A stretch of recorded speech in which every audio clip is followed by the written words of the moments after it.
Harriet's doom.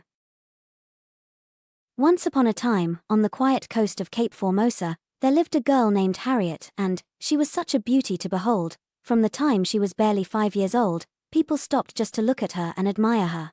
"Madam, this your daughter is fine, oh," they would say to her mother. Some went further, "She will break hearts when she grows up." And indeed, she did. Harriet's beauty wasn't the quiet kind, no, it screamed. She had very smooth skin, with radiant eyes, her walk made heads turn. And as she grew older, she began to realize just how much power her looks gave her. The village buzzed with her name. Men traveled from far-off places just to get a glimpse of her. But Harriet, she had no patience for ordinary men who couldn't offer her luxury. She dismissed them quickly and harshly. And she especially hated men who didn't look rich. To her, poverty was not just a condition, it was an offense. She mocked them, insulted them, and crushed their pride without blinking an eye. And then out of the many men, came a man named Okeke. He looked humble and simple. He was a school teacher with honest eyes. One day, he approached her with a small gift, a beaded bracelet he had saved up to buy. "Hi Harriet," he said gently. "I saw this and thought you might like it." Harriet looked at him, then burst out laughing. "Your mouth stinks like a dead rat," she yelled, loud enough for everyone to hear. People turned. Faces watched. Some giggled. Others gasped, "I'm sure you can't even afford toothpaste. And those shoes, what are they, donations?" Okeke stood there, frozen. Then, slowly, he lowered the bracelet, turned around, and walked away. That night, he sat in silence. Her laughter echoed in his mind. Her words played again and again, each time slicing deeper, and in that darkness, Okeke made a vow. "She'll pay," he whispered. Meanwhile, Harriet continued living her lavish lifestyle. Rich men came, one after another. She dined in fine places, wore the best clothes, and broke hearts like it was sport. Her mother, Mrs. Pear, warned her. "Harriet," she said, "beauty fades but a kind heart lasts longer." But Harriet just laughed. "Mama, kind hearts don't buy diamonds." Then one hot afternoon, as the sun scorched the tar and the air hung heavy, a white Benz rolled up beside her. The windows tinted, the paint fresh. The driver leaned out. "Hello beautiful," came the deep voice. "Need a ride?" Harriet smiled instantly.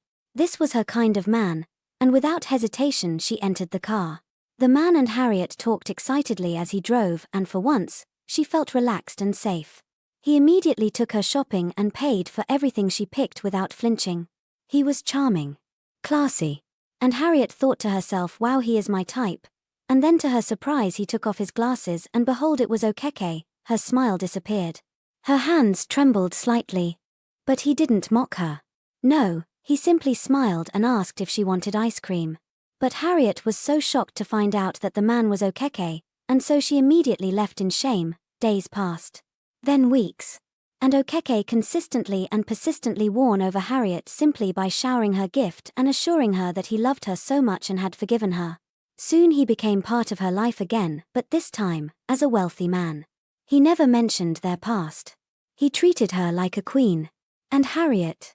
Oh, she melted. Within a month, he proposed. And Harriet accepted to marry him. Even when her mother raised concerns, "My daughter, don't rush. Marriage is not a party," Harriet dismissed her. "This is the best man I've ever met, Mama. I'm not letting him go." The wedding came and it was grand. Oh, people talked. There were fireworks, silk gowns, cameras everywhere. The once humble Okeke had become the prince Harriet always dreamed of. But what Harriet didn't know was that dreams have their end. 2 months after their exotic wedding, Harriet was dead, found lifeless on the street. No blood. No struggle. Just gone. The whole town fell silent. Her name, once spoken with envy and admiration, was now whispered with sorrow, and Okeke vanished without a trace. His house was left empty. The car gone. It was as if he'd never existed. People speculated. Some said he left the country. Others believed he changed his identity. But the elders silently knew. Okeke had a hand in the death of Harriet. He came back not for love, but for revenge. Harriet's story became a tale told to children by candlelight, about a girl too proud of her beauty, and a man too wounded to forgive, of how appearances fade, and how pride can cost more than you think. So remember, Child, be kind. Be humble. No matter how beautiful you are. No matter how high you think you've climbed, because the one you mock today might just be the one you won't recognize tomorrow, and by then, it could be too late. Thank you for watching and listening to my story. Please, like, comment, share and subscribe, as I'll look forward to sharing more stories with you.